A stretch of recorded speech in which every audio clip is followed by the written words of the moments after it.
What's going on? First of all, I want to thank everyone for tuning in, watching us. I know it's the middle of the week, everyone's busy, but happy Wednesday, happy hump day, Matt.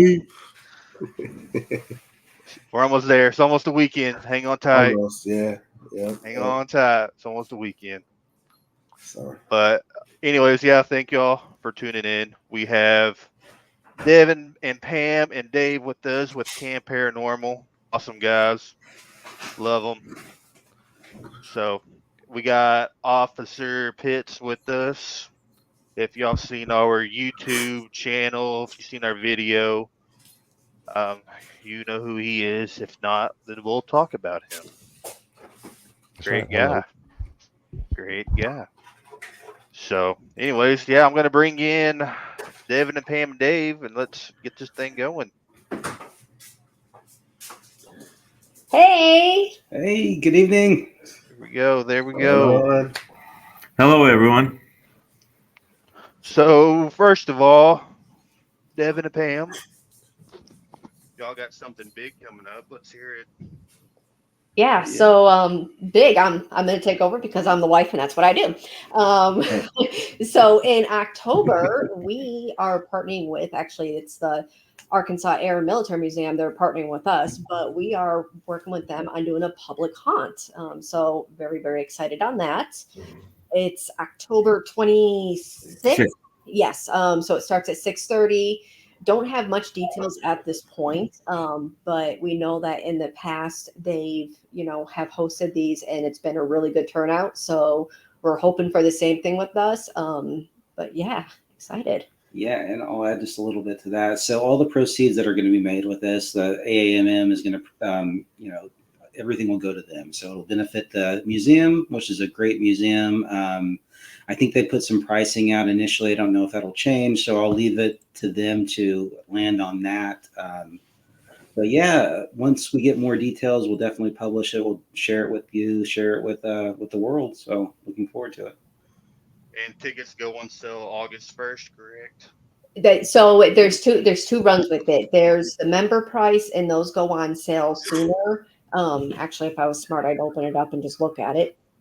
So July 1st is for members, and those are a cheaper rate. I think it's right now the website says $25 a ticket, and then for non-members, those go on sale August 1st for $35.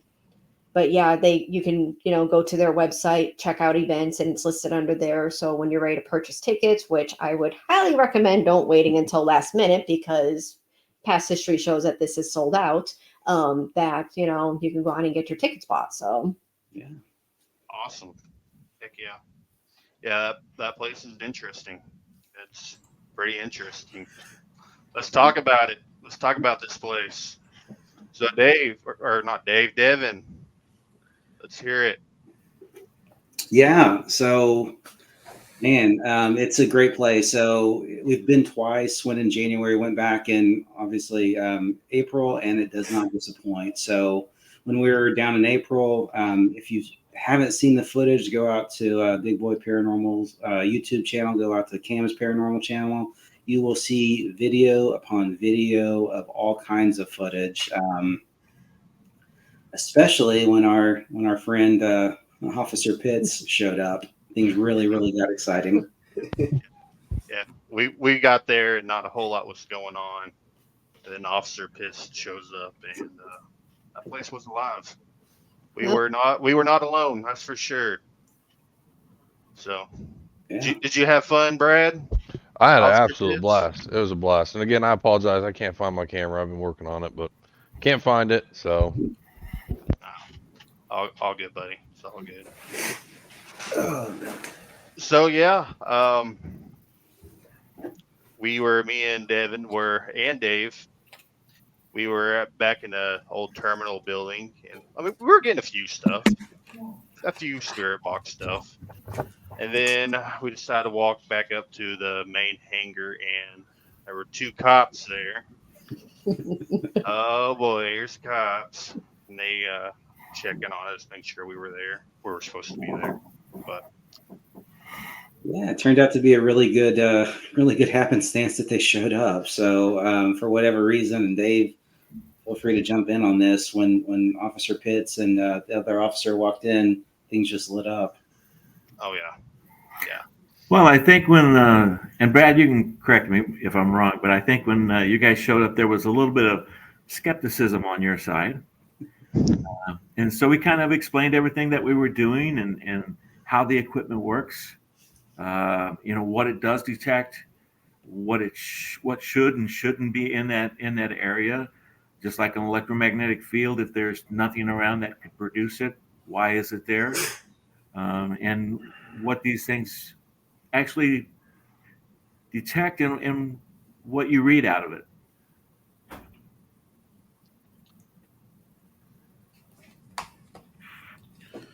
Yeah, Officer Pitts, what do you think?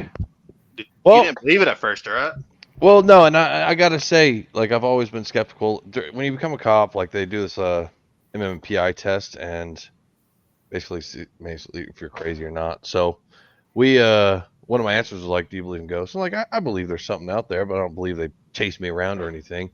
And so I answered yes, and the lady questioned me, saying that was a red flag because she thought I was crazy for believing in ghosts, and I could not tell you why that was a red flag. But anyways, I was just just driving around routine patrol, and I told the lady at the air museum that I'd drive by and check on every once in a while, and I do multiple times, especially while being on night shift. And all of a sudden, I drive up and there's vehicles, and I was like, "What's going on here?" And then I saw an open door, so I called dispatch, and we narrowed down. I get the lady's number, and she's like, "Oh, there's guys that are doing paranormal stuff." And I was like, "Oh, that's cool." And she told me to drive in. That's when I drove in and met you guys, and after that, it just went nuts, and I thought that was cool. At first, like I thought it was like my radio, my equipment, something was setting some of the stuff off, and I just could not. I was trying to debunk it myself, and there's times where the radios were going off and equipment was going off, and nothing was happening with the REM pods or anything like that. It was just wild. Yeah, agreed. At first, when you came in and your radio would go off, I also was wondering if it wasn't the radio or something on your equipment. But no matter what was going off on your equipment, as far as the radio and stuff, it didn't always activate anything. The REM pods would not be activated until you ask it a question. Right. I think the real proof of that was when you asked Raymond if he wanted to continue to talk to you to turn on the green light on the REM pod. Now, we all know that the REM pod creates an electromagnetic field or for the proximity. And once something breaks that field, that's what light turns on. The closer you get, the brighter the lights or the different color lights. And when you asked for the green light, he turned on the green light. And that's like, yeah, that was spot on. That was like within seconds, he responded. Mm-hmm. Yeah, that was absolutely amazing. And then, I mean, that wasn't the only time. You asked for a blue light, and that happens. Yes. And you were in the lobby. You asked, for a blue light again. It happened, and that was a different piece of equipment. And I think that's what really blows my mind when I think about it. How you move from a piece of equipment to equipment in different locations, and you still had the same kind of response, which is amazing to me. Correct. And even the motion sensor light that was in the very back where Raymond was at, when you asked him to turn that on, that thing popped on. Yeah. And Brad, you've even went over there yourself to find out how close you have to be to that to get that to light up. That Oh was yeah, great. and I was like waving my arms like a crazy madman in the video. I mean, I was just trying to get it to activate, and I couldn't get it to activate unless my hand was literally right on top of it. Yep. Crazy. And the same with the music box too, right? Mhm. Same kind of scenario. Yeah, that music box scared the crap out of me. I won't lie to you. That I want to say, Brad, that's payback, because when I was sitting in the hangar by myself and you guys showed up, that's what freaks me out the most, is seeing people walk up who shouldn't be there. You scared the crap out of me walking up. So paybacks, Yeah, that was that thing, especially the tiptoes of the song you chose for it and the creepiness. I asked Raymond to activate it, and he would, and I asked him to activate the light, and he would. It was wild. Yeah, I think you got a good connection with Raymond. Oh yeah, we'll have to definitely get you back in. Oh yeah, I'll be there. Raymond, but even in the little girl's room. Yeah, little girl's room, and even in the balcony area or the Yeah. loft area. Bertha. Yeah, it And, was, and that's someplace we've never got activity, Mm-mm. was up there in the balcony. And Brad, you got activity up there. crazy. Yeah, it was weird. It was wild, like I said. In every room, I tried to debunk everything, and I tried, and I couldn't explain it myself. That's why, like, definitely way more of a believer now than I was. So, Brad, I have to ask, out of everything you use, because I know you had the REM pod, you had the music box, there was the dowsing rods, we had the SLS, all the EVPs, all that. What's your favorite piece of equipment? I gotta say, I really like that rim pod, but because I can get the different colors. I would like to see that jump rope, that light, the rope that we had, that you guys had, and kind of like you have to barely touch it and it lights up. I think that would be pretty cool to see that work. But yeah, I think the REM pods are my favorite piece of equipment. Scariest piece of equipment was that freaking music box. Yeah, it gets Because, somebody. well, I didn't realize you guys set it up. So when I walked past it and then I started hearing noise behind me, that's what freaked me out. Made me jump.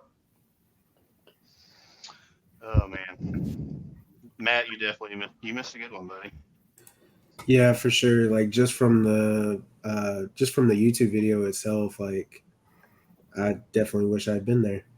I would say my favorite part though was when y'all were asking, I think it was with the REM pod on the balcony area, Mm-hmm. and it was like, do you like firemen? Beep. Okay. Like I was like, okay, that's kind of funny. Like, Yeah, then I asked if it like cops, and it didn't go off at all. right. So, but yeah, definitely from the video, it seemed like I missed a lot. So, Yeah, we'll definitely have to all go back. So you can oh go yeah, next time for sure. It was definitely what I would call a Hollywood hunt, because no matter where you went, you got activity. Oh yeah. Yeah, that was probably not once in a lifetime, hopefully, but I mean, you never see that kind of activity again, probably, because Yeah. people love it so much. Yeah. That was a great hunt. A lot of times you're a ghost hunting, you're just sitting around and hoping something happens. Really, let's all be honest with each other. Yeah, It's like fishing. Yeah. You throw out the bait and you hope to God something takes a hold of that bait. But yeah, all night it's just constant activity. Oh, Great. we had hours of stuff to analyze, just Mhm. hours and hours, and it was great. Yes, you're right. And you go on a ghost hunt and you sit out there for 4 hours or whatever the case may be, and you get 15 seconds worth of activity, and you go, "Yay! I got something!" But that night was like we had 15 seconds to sit down and relax, because it was going all night long. Well, one of you guys mentioned that it's like maybe like an energy about me or something, and I don't know how any of it works, but I'd love to go somewhere else and check something else out and see what else we get. I would definitely love to test that theory out. Yeah. definitely. Yeah. Next time we have an investigation anywhere in the area, definitely go along and test that theory, see if we get the same kind of response, or Absolutely. like a military thing. So maybe Mhm. there is some sort of connection there with the uniform, and there's some respect, reverence kind of thing where it responded. Maybe it was your uniform, or maybe it's just you. Yeah, I don't know. I'd like to go check out some areas. I don't know how they do with some of the Civil War battlegrounds. I'd love to go out in that area. Oh yeah. I think we all would like to go out to like Gettysburg and Oh yeah. yeah. Road trip. Yeah, road trip for sure. But yeah, Adrian, what was your thoughts of the museum? yeah. There's that museum and that military museum in Little Little Rock. Rock. Right out there. Yeah, I mean, what were your thoughts on the Air Museum? Are you talking about me? Oh, my thoughts on the Air Museum? Adrian. Oh, Oh, my thoughts. Yeah. So when we first got there, well, when y'all invited me, I didn't think it was haunted. I mean, I used to live by it and never heard stories about it. And then you're like, "Come on, let's go." It's like, "All right, let's go." So we get there, and I mean, we were getting a few stuff, not much. And I was like, I mean, this is awesome for us, for Big Boys Paranormal. This is great. And then whenever Brad showed up and all that stuff going on, I was just like, all right, first of all, take off your vest, take off your radio. Maybe that's what's causing it. Mm-hmm. And then, I mean, it was REM pod still going off, and I'm like, there's got to be something. And then when we started asking for it to pick colors, then I was like, all right, we definitely got something. There's something here. Well, even response with the dowsing rods as well too. Yeah. Yeah. And I'm not a big believer in dowsing rods. To me, that's kind of a fringe, data collection type thing, because there's no real scientific proof behind dowsing rods, no real theory behind dowsing rods. It's just two copper pieces that you're holding up there. You're asking a question and waiting for it to cross. But we've used them before and we've seen responses, and Brad definitely got responses out of it. Yeah, you got responses out of everything, pretty much. The only thing was that not the jump rope, but pretty cool. Yeah. Fun. So, did they use dowsing rods back in the day to find water? Yes. Mm-hmm. Mm-hmm. That's what I thought. It was considered a witching sticks at that time. Okay, yeah. Yeah, that was considered witchcraft to be able to use dowsing rods to find water. Cool. Interesting. But if water is moving, it produces an electromagnetic field because of the ions in the water. So therefore, the two copper rods would cross because they would move because there was a field in the middle, an electromagnetic field in the middle of the grounds that wasn't supposed to be there. So that's how they would determine that. Even though they thought it was witchcraft, there is actually some science behind it. History lesson. That's what I bring to the team. Yeah. History. Gotta love the history. That's why we do it, really. That's why me and Matt decided to get into this, because history, learning about the location, and then, well, hey, let's go talk to them. They're here, so let's see what they got to say, and be a response. So, other than the Clayton House, we went to Clayton House. Not a whole lot going on there, but That's kind of disappointing. hey, it happens. Yeah. And then we did a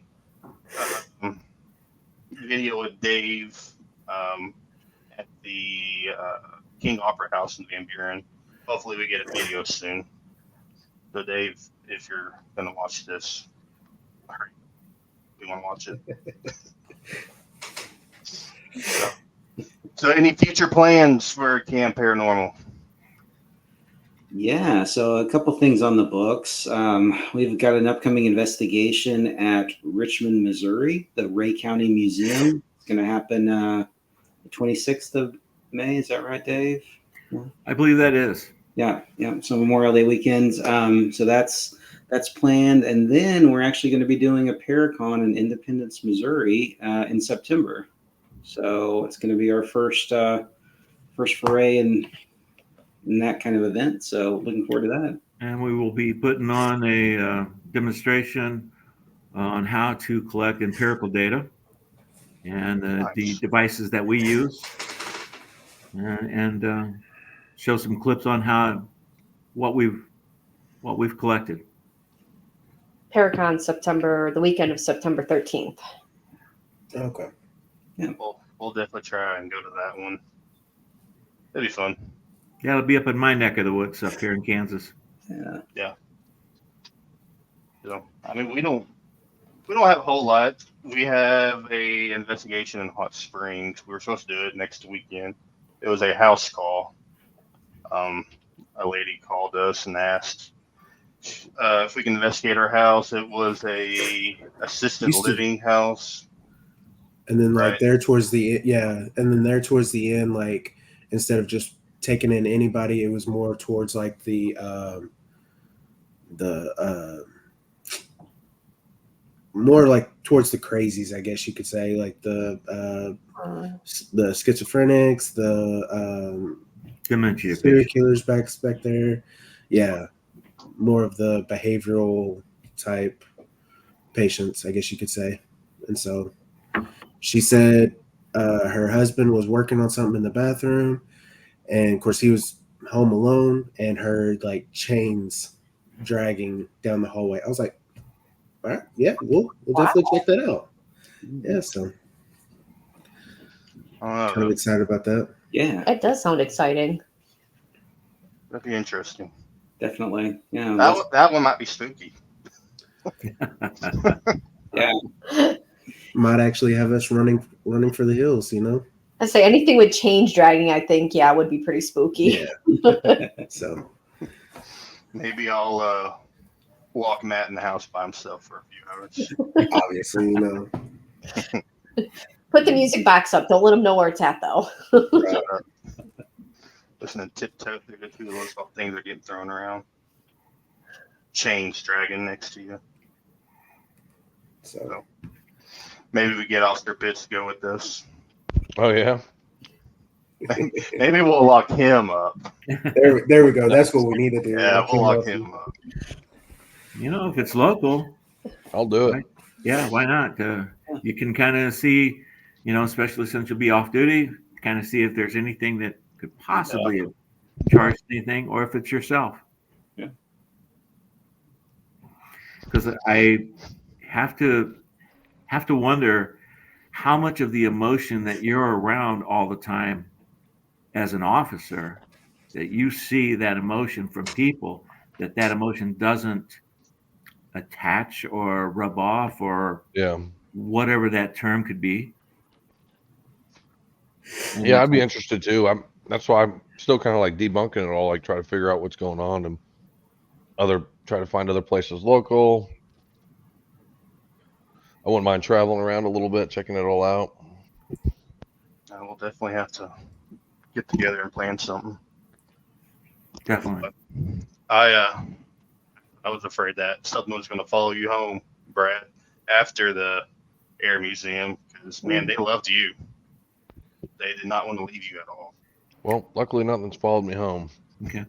And that's why I offered to sage you. I mean, because I was saging Robert at the time. So yeah, if for sensitive people that can happen. Something can attach to you. I'm not sensitive. Sorry. No. I don't have that problem either. Now, have you guys ever turned your equipment on in your house and it's gone off randomly? Yes.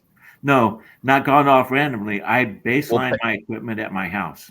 Okay, well, Pam started to smile and laugh, so I something was going gonna on. say, I will Here it is. because we still live here, and I'm like, I don't want to know if there's stuff here. Yeah. I'm here all day, so So I used to work from home back in the day before she worked from home, and I've done the same thing that Dave did. So I've baselined the equipment here. I haven't had it go off randomly or anything. So Yeah, if it went off in my house, I'd probably have a little panic attack. we could always try that. You know, bring some stuff over and see what happens. All right, well, that's it for us. Good night. Good luck, Brad. You're on your own. Yeah. if you need help, we can give you a name for an officer you can contact. Yeah. Poor guy. He didn't So know does what your he got himself into. so does Raider live with you, Brad? Yep. Nope. Yep. He does. He lives with me. Yeah. So Does he detect anything? Does he ever do that boogeyman routine that you talked about at that one time? Oh yeah. So he doesn't do anything in the house at all with the boogeyman stuff. It's more of the shadows when we're I don't want to get agencies' names, but I was assisting another agency and officer chased somebody on foot. The guy threw a gun and a mag, and officer lost a mag, and so we deployed Raider to search the area and find it, which he tracked it, found all the stuff. But then there was an officer that had his flashlight off and was standing next to a tree, and Raider lost his mind and wanted to bite him. So no, it's a we call it the boogeyman drill because you don't know. It's just a shadow he sees, and he knows it's a person, and he's not about it. Well, I mean, that was even cool at the investigation. He was even getting, responses too. Yeah, my dog was getting responses. Yeah. Yeah. Well, especially over there in the third, that third building. Yeah. When Raider was in there and he was looking at the REM pod, and all of a sudden the REM pod started going off. Oh yeah. He brought that right out. Yeah. Or when you ask Raider to bark, and it barked, and then it went off. That was pretty amazing too. Yeah. Or if I asked when it was like, "Do you want my dog to bark?" and Yeah. I had my dog bark, and I mean that was pretty cool. That's when we were starting to get the colors. You would ask if you want my dog to bark, and you light up the blue light or whatever, and it did. Crazy. Yeah, it was very interesting. That's why like you guys have turned me into more of a believer, because it was I try to debunk a lot of the stuff because again, and I don't want to mention the other stuff out there in the world, but the other shows that are out there. I'm not going to name names, but like you see some of that stuff before I even learned anything about you guys, you're just like, oh, that doesn't look very real. Like, what's going on here? And then you see some of the stuff, you're like, holy cow. Well, when you do one of those shows, I've been told that you have to have that great O face, because when something happens, you have to exaggerate and go like that. That's a must, to make good TV watching. Mm-hmm. Yeah. I won't make it on TV. Neither will I. Yeah, because Brad, we're the same way. We go into any location, any investigation. That's what we try to do. Try to rule out as much as we can, and then what remains is what we really try to figure out. What's causing that? If it's not us, it's not anything environmental, then that's truly the stuff that we can't debunk, and that's what we'll create the videos on. So we have the same kind of mindset on our side. Yeah. I think I like the SLS camera just because of that, because we can look at it and see if there's anything there that could possibly be interpreted as a stick figure. And when the officer that was with you was standing there by the door of the Huey, and then a stick figure came up behind him, and the only thing behind him was the door. So it was a flat surface. That was great. That's kind of hard to debunk, because there's nothing there that can be interpreted as a body. Mm-hmm. Or when it started crawling in front of them. Yeah. I was like, That's a concrete floor, and that's just a flat concrete floor, and something's crawling in front of you. Yeah. I don't think we told you that. We didn't want to freak you out. But. Well, that's the problem, right? Is like I'm sitting here and all of you guys are surrounding Dave on this camera, like, oh, do you guys see it's right there? It's right there. I'm like, oh God, what's next to me? What's happening? Well, if you're in real trouble, we would let you. I don't know if we would let you know. Never mind. Oh yeah. No, there was something crawling on the floor, and it's like, what is crawling on the floor? What is it? It was big. Yeah. It was big. It was stretched out. Yeah. So. It was doing like an army crawl almost look. Mm-hmm. Thanks, guys. Thanks for letting me know now. At least it wasn't like crawling onto you. So Yeah, that's He was crawling away from you. But when the other officer sat down and was trying to light the cigarette, or trying to act like he was going to light it, it looked like it came up off the floor, touched his knee, and was trying to either blow the fire out or smoke the cigarette. I'm not for sure which. It was kind of funny. Yeah, the entire experience was wild. Yeah. Definitely need to do that one again. Anyways, if anyone's got questions, comments, concerns, let us know. We'll do our best to answer those. Hopefully we can. So, anyways, what do you think, Matt? Definitely want to go. Oh yeah, for sure, for sure. All the stories that I just heard, and then plus what I seen on the video and all that. Yeah, next time I'm definitely gonna try to make sure I can either have that day off, as far as like taking off, or just hopefully that's like one of my days off or whatever. Yeah. I was just calling sick. Just, I'm sick. I mean, I'm not saying that, but you know, Yeah. Then I start watching YouTube and see you on YouTube. Yeah. Right. I thought you were sick. You know. Better all of a sudden. Yeah, it was That weird. wasn't. That's not. That wasn't me. That was my twin. So. But Yeah, for we sure. need to go back to that place time and time again. Oh yeah. So I think, well, we've been there a couple times already. And I think the more you investigate someplace, the more the spirits or entities that are there get familiar with you. Mhm. So, and it's just like if you talk to somebody such as Lori, who is the curator, she's there all the time, every day. So she gets interaction with them on a regular basis because they're very familiar with her. And with us, we're getting more and more known to them, to that area. And then when we brought in not only AJ, but the officers came in, there was a trigger there that they were familiar with us. And that trigger, I don't know if it was the uniform. I don't know if it was the military background. I don't know if it was the dog. Not for sure what that trigger was, but whatever it was a very strong trigger. And it just set off everything. So, yeah, let's go back. I would even say just for anybody, general public, just go check out the place. I mean, Yeah. all the helicopters, the vehicles, yeah. everything. I mean, it is pretty fascinating, even if you're not into, that is just really fascinating to see. Yeah, the history in that museum is pretty amazing. So yeah. And you get to fall around with some of the planes too. So how often you get to do that? So y'all said y'all went there a couple of times. Is there any like stories that y'all can share that y'all didn't have like when AJ went with y'all?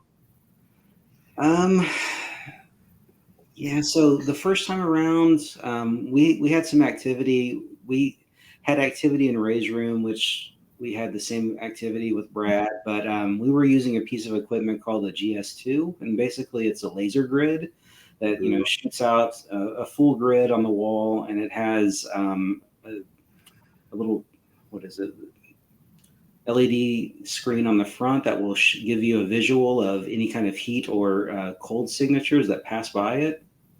Well, we've never experienced what happened at that location with this piece of equipment anywhere else. So we've used this at different locations, never had any issues. We used it there, and we noticed that the light, the laser grid itself, was actually being blocked out. So at first we thought equipment failure. We're like, okay, there's something wrong with the GS2. We reset it. It kept doing it. And then we started asking, okay, can you do that again? Can you block out the light? And we started getting responses like the laser is actually being blocked out. And Dave and Pam, if you want to comment on that, but yeah, that's what I was seeing as well. It was you could just tell that the whatever in the back of the room just blocked out that entire laser, but it was like almost standing directly in front of the GS2 as well. Yeah. So whatever it was doing, it was just kind of like shutting down that whole laser, and it wouldn't even detect the different heat, sensors. It just kind of like, I'm going to shut it off for a while just to show you I can do that. Yeah. And then it would we'd say bring it back on, or step away, and it would like immediately respond. So. And we took it to other parts of the area. We took it to Hangar 2. We took it to the building number 3. We turned it on over there. We ran it for similar amounts of time, so it wasn't just like, oh well, after 4 minutes this goes blank. Yeah. There wasn't a break in something of that nature. We took it over there and ran it for similar amounts of time, and it never happened again. it only happened in Raymond's area. Now, the little girls' room, where what I thought was interesting, Brad, our Officer Pitts, got a lot of activity, but it was different than what we got, because in the little girls' room, the first time we were there, we have a sensitive that works with us, with our team. His name is George, and he just senses when everybody's around or when something's going on, when an anomaly or a spirit or an entity is around, and he could feel that there was a little girl in there. Now, we have this on video as well. George put a brand new battery in a REM pod, set it up in there, and was talking to the little girl, and she drained the energy from that 9-volt battery in under 5 minutes. Yeah. Dang. Which I'd never seen before. Yeah. Yeah. I mean, it was like somebody was just holding on to the antenna of the REM pod and was going off full blast, so. I was going to say something else also that last time, the first time we were there, it didn't happen this time, is in Hangar 2. So this time when we were there, we were hearing, when we were off by the helicopter, we were like hearing banging in the back area. We call Adam's area. That's like the workbench, all the work area. And we kept on hearing like, every so often banging back there, couldn't figure out where it was coming from. That's all we were getting back there at this round. But the first time we were there, mind you, it was January, so it was cold out, and the heat's enough to where the pipes don't freeze. So I had on my dad's, actually his old Air Force jacket. So it's a heavy jacket that I was wearing. And I was walking back by the bench area, and we had a camera going, but I get just out of view and you can hear me say like something like, oh my God, like, whoa, cool, or something like that. And I felt a cold draft moving from like left to right, like just over me. And we pulled out the thermal, everything, trying to figure out where there would be a draft. Couldn't figure it out. But what we caught later on the video, I think Devin did, was right before I say that, there's like a piece of tape hanging on something we didn't realize was there. You can actually see it move. And then you hear me say that thing didn't move any other time. And we couldn't figure out where the draft was coming from. Yes. Also, why we were set up by the Huey was last time we were there, I had an SLS camera and we were getting really good activity in the door of the Huey, where Officer Pitts and Raider, and then later on, both officers were standing at the door of the Huey. So we were getting good activity there. Pam had a audio recorder. Mm-hmm. I had my SLS camera and I was recording it, but we didn't have another video camera. But you could see somebody was hanging out the door, was there. Everybody was looking at it. When we got to analyze it, my screen, it started and then it just went to static. And that's all I got was static. And that was at the same time when I was in the back room in the ambulance. I was doing an EVP, and we left a handy cam there, and I was using our Zoom, so it's the enhanced recorder listening device. And I've used it plenty of times. I know how to use it. When I was listening to it, marking stuff, go back later, didn't record a single thing. But it was showing that it was recording. Yeah. So 2 pieces of equipment in the same area. The same area fail at the same time. Yeah. That's pretty interesting. So I mean, there's definitely interesting things that happen there. And it's not necessarily always the same thing that happens. So as we saw this time. Yeah. Here's y'all a question right here. It's an interesting question. That's now that'd be really cool to see. That would actually be a cool experiment to try to do. I would think that the ghost spirit would have to have a lot of energy to be able to do that. And some artistic talent. I mean, if you ever used an Etch-a-Sketch, man, if you could do it with the Etch-a-Sketch, I would be impressed. Yeah, I would too. I'm gonna I have to can buy get this. I one. can that get one. the stairs going. That's about it. Like, I could do maybe a squiggle. We'll definitely have to buy one. Maybe we get like a Mona Lisa. Yeah. This spirit's talented. I mean, that's actually a really interesting concept. I mean, not is. necessarily Etch a Sketch, just something to Right. draw on. Yeah, I thought about using one of those bumble balls. You know, you move it and it starts shaking, vibrating, and starts playing a song. Okay. Yeah. My son has one, and I was like, you know what? I may have to buy one of these for. Hey, we're not doing anything else with any more music because that was too much. I was going to say, actually, so Amy, she's on the team too. She had a thought of using like, this is like the 90s Furbies, you know, one of those kind that, you know, because you have to get close to it to touch it to make it go off or something. That actually would be, you know, pretty interesting. You'd have two things. One, something to touch it to make it move, but also being a toy, you could attract a younger entity. Well, we Oh, have yeah, used that's those not- cat that's not too toys bad. that light up and do all the different colors and stuff like that because they're easy to roll. I mean, so it doesn't take a lot of energy to move them. We've had some responses at other places. Yeah, we actually had a response from the cat ball at this one too. And Radar barked. Nobody was on the helicopter. I think the cat ball went off. We kind of had that same experience at the King Opera House on the stage or whatever. We had a bunch of the cat balls like in different areas. I think we had like 15 of them out. Something like that. Yeah, it was ridiculous. But like we were all like, I think it was just me and AJ were on the stage, and we had a couple of them just go off, and we tried debunking it. Like I would like take a step somewhere. You know, of course I'm a big guy anyways. I figured stage is moving because we're moving. Once it stopped lighting up and all that, I moved. Like I had to be like right on it and like stomping pretty hard just for it to go off. So when they were going off, were they, what you said, it was just like a couple of them going off, not all of them? Yeah, it was just like one area that we had spaced out. Yeah. Yeah, we even asked one of them. We asked, "Hey, can you light up that ball?" And then, I mean, as soon as I said it, it went off, and I was like, "Wow, cool." Yeah, it's always good to get that interaction, you know, or to see the interaction when you ask a question. You get a very good response within a minute. Yeah. Here's another question. Ooh. Number one bucket list place to investigate.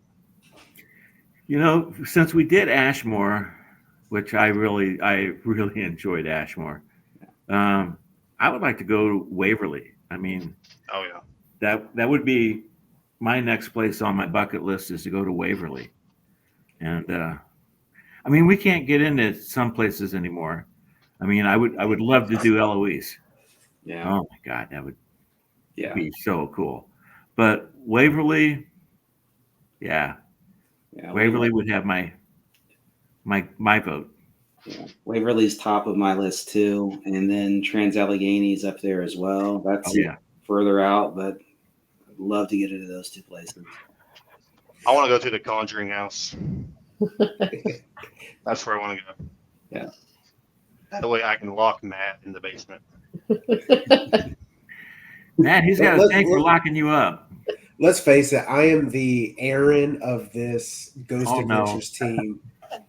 I'm the guinea pig. Yes. Let's see the O face. If you're the Aaron, you've got to have a good O face.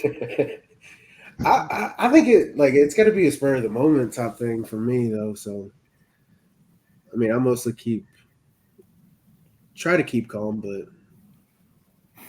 Yeah. So what's your bucket list? Oh, bucket list.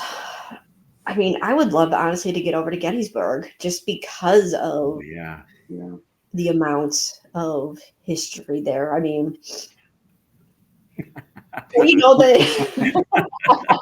Poor Matt. But here's the thing. Matt would do it. Yeah. Matt would definitely do it. He may not like it, he may be ready to start a fight. But I was gonna say, how long would he last? That's what I'm wondering. 10 minutes.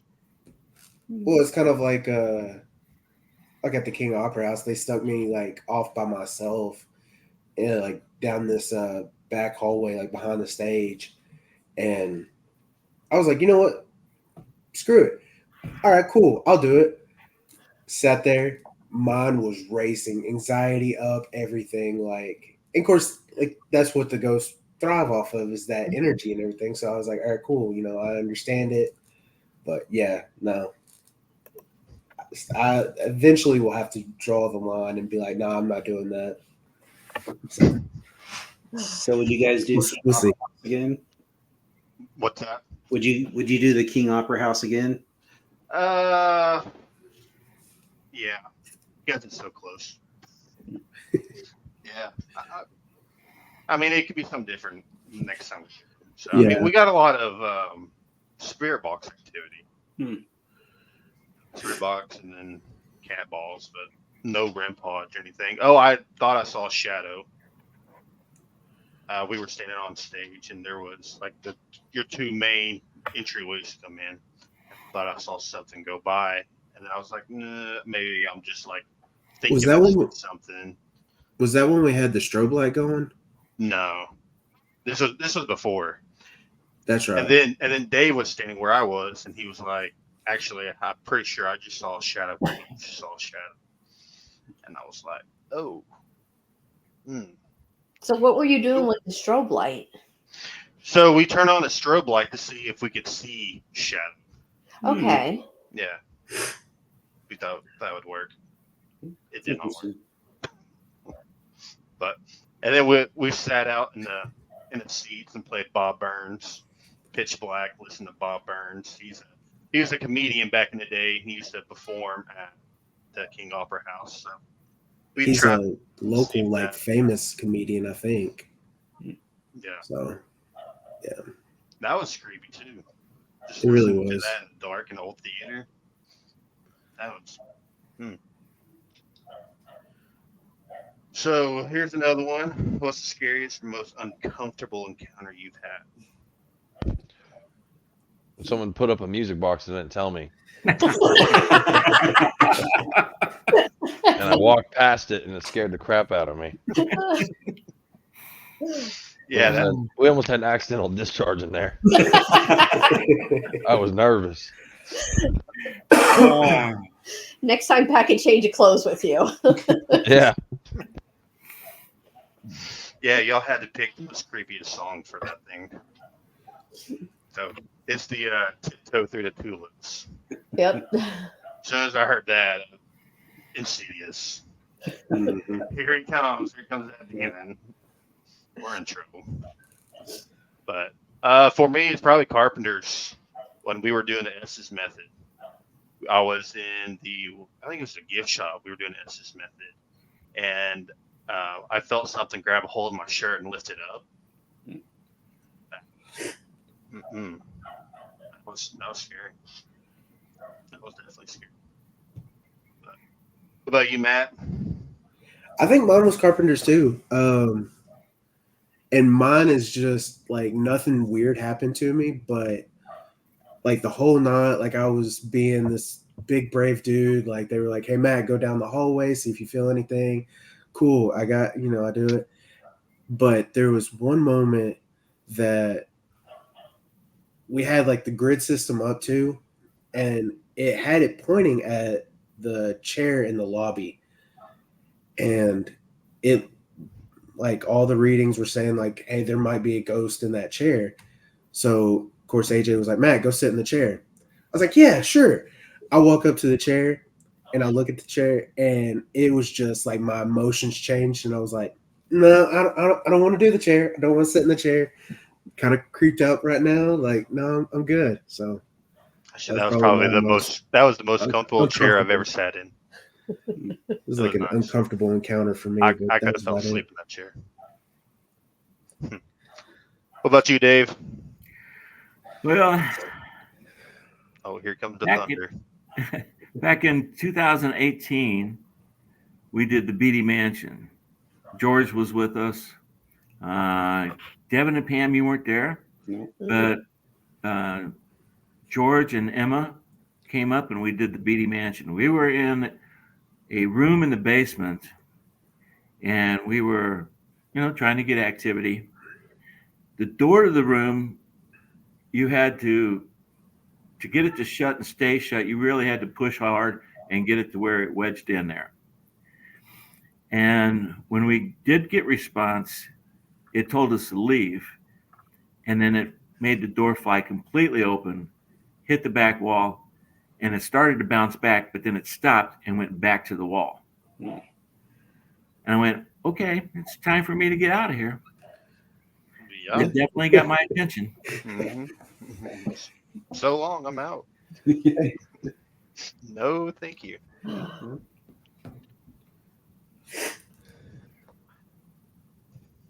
What is the biggest difference between hunting yourself versus what you saw on TV? That's a good question. That is a really good question. I think The exaggeration. exactly Yeah. the hype. Yeah. I mean, things don't Yeah. happen every 5 seconds. I mean, except for Unless you have Officer Pitts with you. but, Yeah, right. typically it's long periods of absolutely nothing. And you watch TV and it's like, oh my gosh, things must happen all the time. This, that, quick. Mhm. But I would have to say that's probably the biggest difference that I've experienced. Yeah. That and the responses on the spirit boxes aren't as clear Mhm. Oh, yeah. hunting with yourself than Oh, what yeah. you see on TV.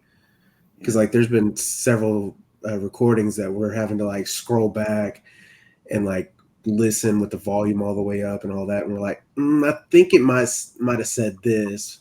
Where on TV they're like, oh yeah, it says this or whatever. So And they're right on it too, right away. Like, oh yeah, it said this. But yeah, I think it's their emotions that they play. They overreact every little noise, every little thing. Yeah. That it's like, I'm just like Officer Pitts. When I see something or hear something, first thing I'm going to do is there's got to be, in my mind, there's a physical reason why that's there, and I'm going to go try to find out. Mhm. I'm not going to jump up and do the O face and go, oh, this is what's going on. Mhm. Yeah, let's go find out yeah. before we say any more. Not a whole lot of ghost orbs either. I noticed. Yeah. Like when we review cameras and all that. Of course, we don't really like fantasize. Like we're not really fantasize, but like I don't know how you would say it, but like we're not big on the whole ghost orbs things. Like if they're there, Yeah. cool, whatever. But unless because like what was that one that we had where we had a ghost orb go across the stage and like it turned into like footsteps or something like that? Yeah, that's what it was looked like. okay, yeah, like Yeah. Yeah, it's got to be very different, and Yeah. I mean, and I totally agree. Orbs are 90%, 99% dust in the air, right. and they catch the reflection of the IR, Mm-hmm. and that's what they look like. Every now and then you'll find one that does something completely different. You go, well, what was that? Right. Yeah. We literally have hours of dust on our Yeah. CCTVs, that we just disregard. It's like, okay, yep. I was like on my camera in Ray's room. I had that ball I liked that came at me. And it looked so big on my little camera. I was like, hey, that's an orb. Yeah. And then I looked at it on my computer and I was like,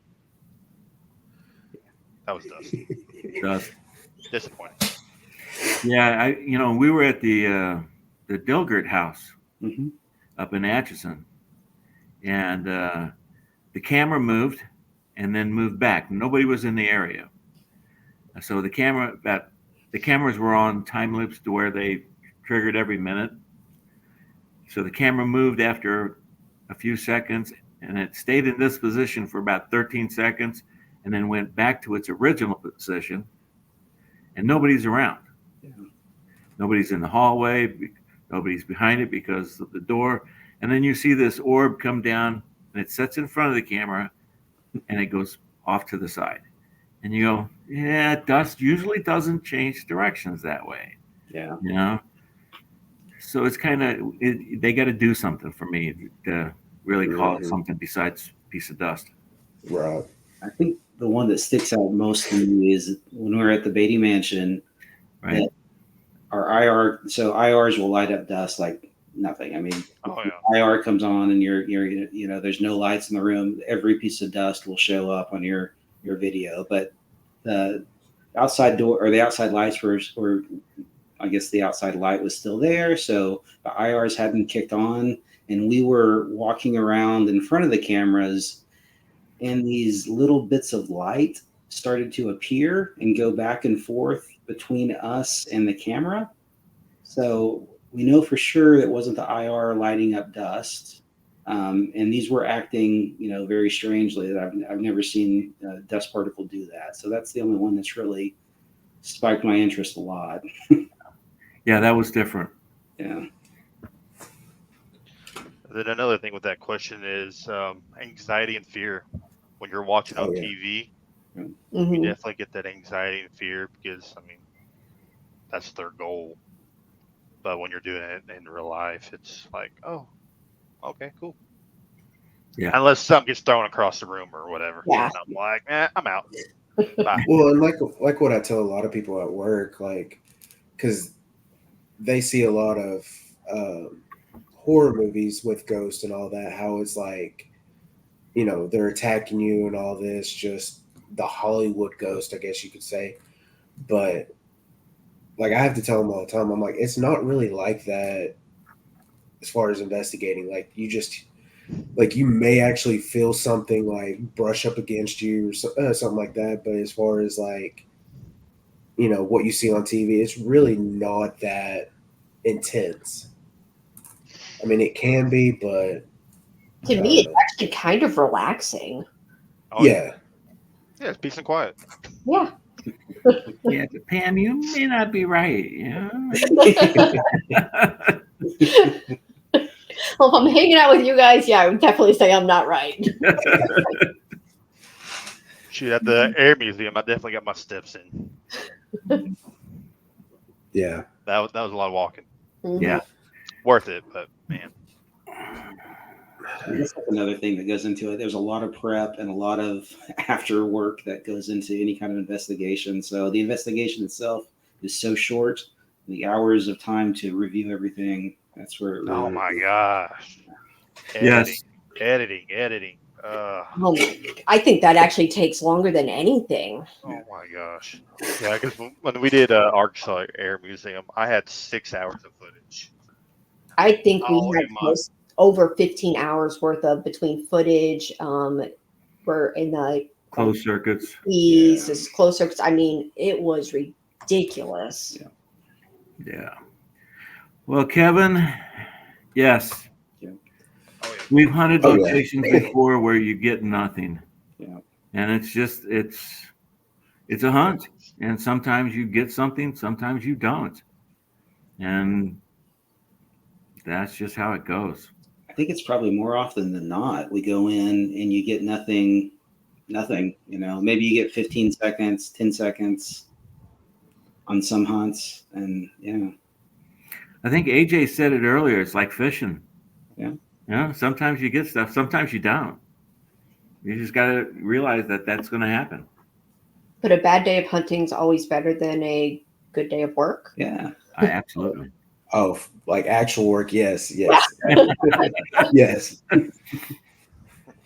So, Dude, that was the Clayton House for us. oh yeah. You always hear these stories, Clayton House. Oh, you gotta go to Clayton House. It's so haunted. Me and Matt get there. Nothing. Now, see, me and Deb did the Clayton House. It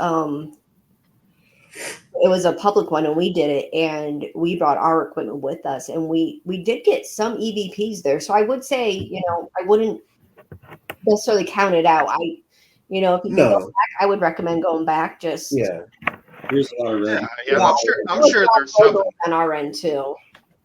Maybe they were on vacation when we were there. Yeah. Well, and Yeah, the same I thing definitely with wanna the go. Opera House too. The Opera House, me and AJ lived around that area all of our life, pretty much, and we've heard stories of how haunted this place is and all that.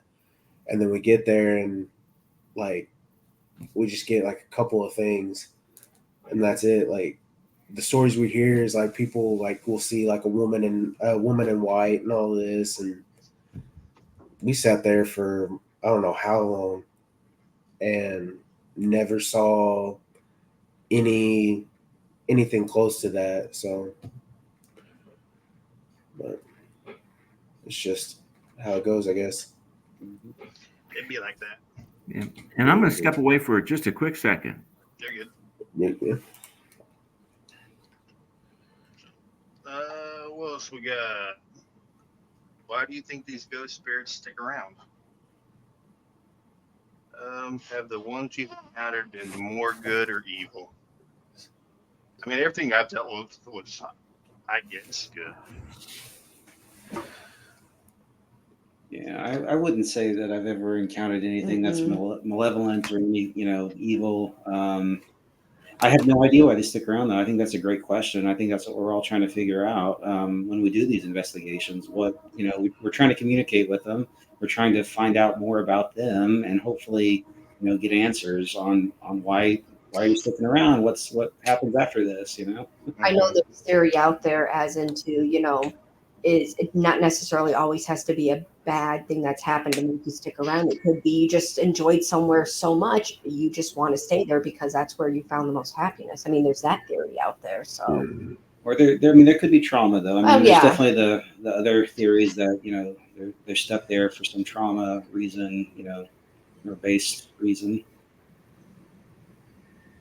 A lot of them don't know they're dead. Mhm. Yeah. And that would be your residual. So, Yeah.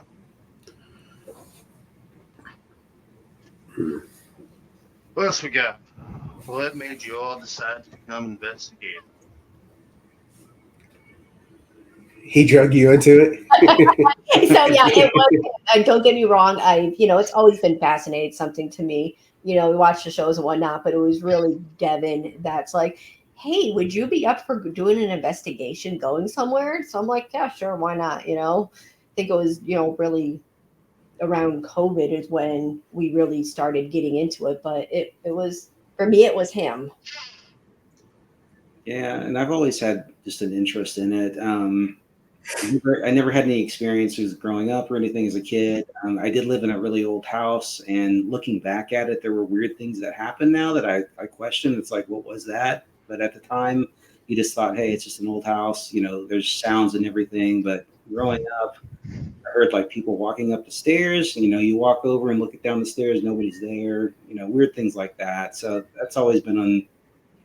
I guess I was always around that, and then hearing stories from my family and stuff. But yeah, we really got into it. Obviously, the TV shows get you into it. Yeah, for sure. Wonders a long time ago when that first came out. That was really interesting. And then, as Pam said, in COVID, we were looking for things to do, and there was an investigation in Springfield, and that's how we really got into it. So, thumbs down. Cool. What about you, Matt? Besides me, don't throw me under this. Kind of the same way. Like I, started watching Ghost Adventures and all these like paranormal investigating TV shows, and then of course AJ was like, "How would you like to go investigate at?" It was the Carpenters. I wasn't gonna tell you. Sure. Because Matt, we always talk He about tricked it. me into it. We always talk about it, and Matt's like, "No, I'll never ghost hunt. No, absolutely not." And then I was like, "Hey, what are you doing on this day?" He was like, "Nothing." I was like, "Well, come on down. We'll hang out." He was like, "Why?" I was like, "Just come on." And then It's not like I don't come and visit. It was the way that he was saying it made it super suspicious. And so I was like, okay, what's he got going on? And then once he finally like told me and all this, I was like, the whole time leading up to it, I was like, man, I'm not gonna like this, like, because I'm like everybody else. I think it's how they have it on TV and everything. And then after that night, I was like, hey, let's do this. Like, AJ was like, let's do an investigating team. I was like, I'm down for it. Let's do it. So Yeah. Here we are. Heck yeah. Dave, what got you into investigating? Well, George and I worked in a haunted building for 5 years. And I had to wonder sometimes if it wasn't just me thinking of stuff and letting it elaborate in my mind and that sort of thing.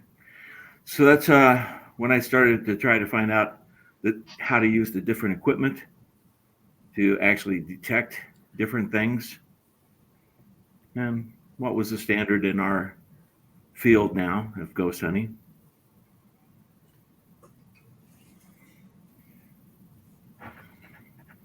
So much fun. Yeah. Ghost hunting's fun. That's why y'all should definitely do the public investigation with Cam. Definitely, yeah. Well, our plan is to try to go to the same spots that we had all the activity in the last two hunts, and hopefully, if the spirits are willing at the location, that the public will have some interaction with them. Maybe Brad will show up in uniform. Absolutely. I don't know. I hear they like firefighters better, so He definitely stole the show. he really did. Yes. Yeah. I'm not mad though. So it makes me wonder what the night would have looked like. It probably would have been one of those nights where we had pretty much no activity if Brad, if you honestly did not show up. I appreciate it. I work hard. I was working hard to get those ghosts going for you guys. You definitely were. So, this weekend we're going on a public investigation at Harbor Village with mystery tours with Dave. He's the one that did Carpenter's Mortuary. That's how we met Devin and Pam. So they were gonna hunt a buddy's house down the road, and unfortunately his house burned down.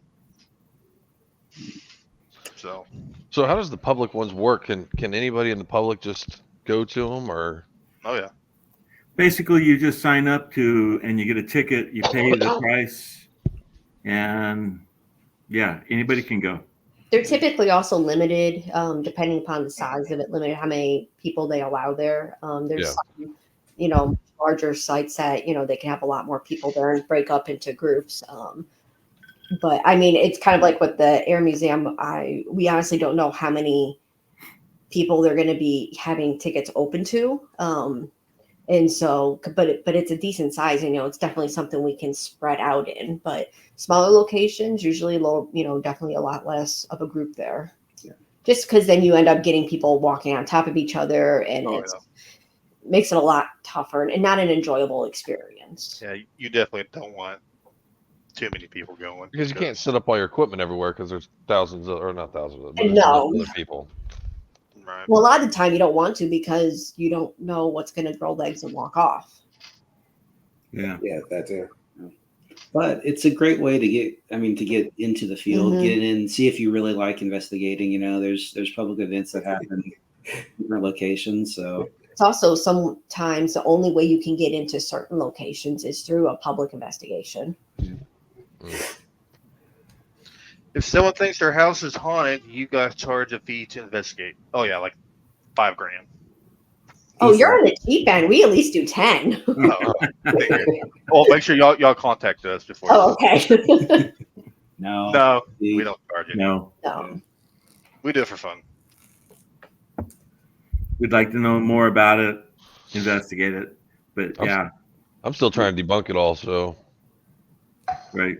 And honestly, that's the fun part of it, is trying to debunk it. At least for me. Oh yeah. We'll spend hours debunking. Well, maybe not hours, but yeah, that is a good question. Why? Do you have a haunted house? That's my mom, by the way. She's the reason why I'm into this. We're into creepy stuff. So Anyways, yeah. What else we got going on, Matt? We really don't have much going on, really. We should need to start planning some investigations. Weren't we planning on doing the Arlington and Hot Springs while we were down there? Yeah, we were. Have y'all checked that place out? Arlington Hotel? Oh, We've heard about it. We haven't checked it out. Yeah.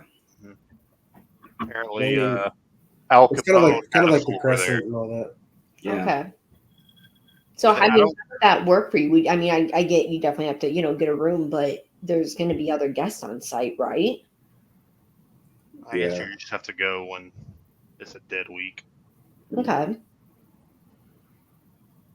We'll Kind figure it of out. playing around like the school schedule, I guess, and all that, to where it's not as crowded. Where it'd be with like summertime or spring break or something like that, where it'd be more people there than just hit up somewhere like like September, something like that. Hmm. So Definitely talking to staff members. That's when we went to the National, you heard Fort, I don't know why I keep calling it National, Fort Smith Museum of History. We went there, talked to them. Hey, we want to do an investigation. She was like, well, we'll keep in touch. We went around and asked staff, and they were like, oh, let's go all the way up here. They don't open to the public, but we'll show you around up here. And I was like, heck yeah, let's go. So, which that one I'm excited about doing.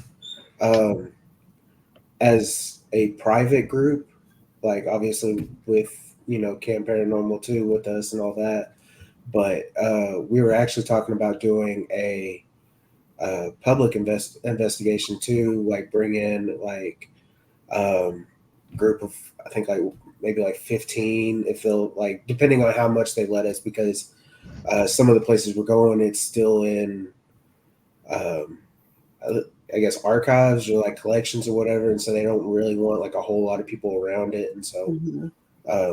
trying to get that all figured out and everything. And we're actually talking about all the proceeds actually go to the museum, so people would buy a ticket. Basically, all that money would just go straight to the museum instead of us pocketing any. So I was gonna say, so Matt and AJ, I got a question for you guys. Are you at that point yet where when you're planning vacations, you're kind of planning around like, okay, what's paranormal in the area that we can check out? oh, yeah. Oh, yeah. I'm going to, what is it called? A beach over there by Clearwater Beach. Okay. I guess Ghost Stops has a store somewhere in that area. Yeah. So I'm like, we're going there. Nice.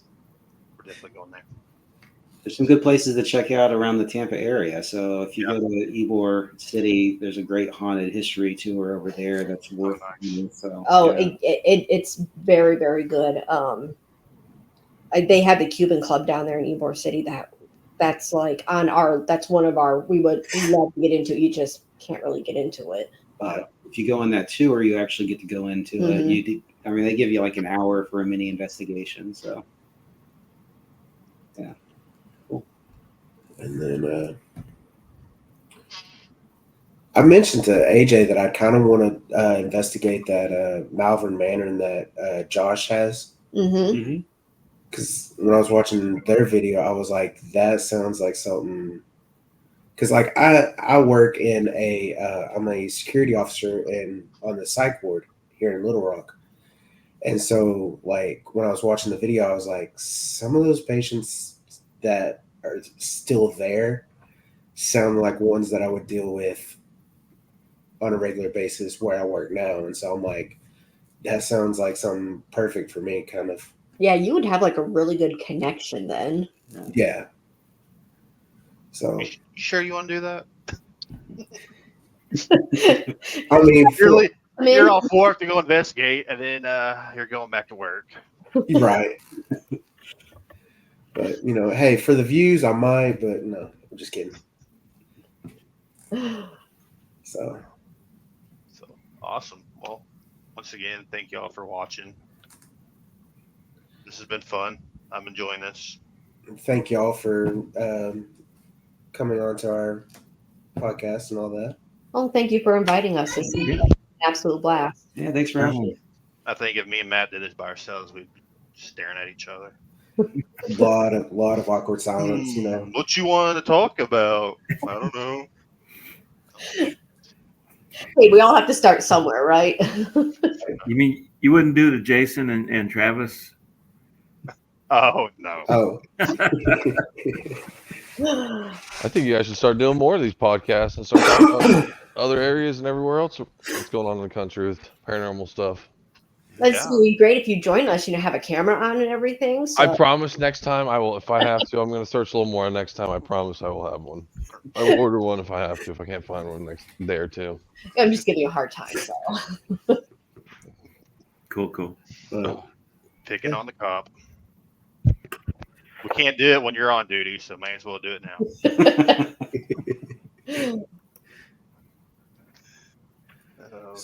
So yeah, once again, let me throw this on there. Yeah, make sure y'all check this out. I mean, we talked about it.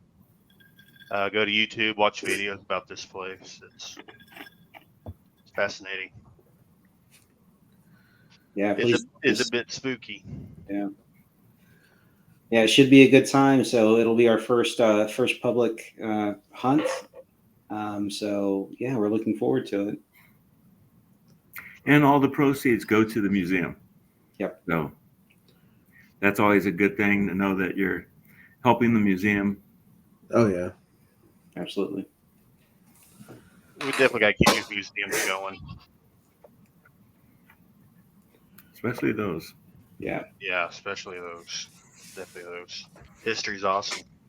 I know back in high school I didn't care about history, and then you get older, it's like, oh, I love history. But all right, well, that's it for us. Go ahead and call it a night. Go to bed. So thank y'all for watching. Make sure you subscribe. Check out KAM Paranormal. Awesome people. Thanks. And then check us out. Big Voice Paranormal. We're on Facebook, YouTube, anywhere. You'll find us.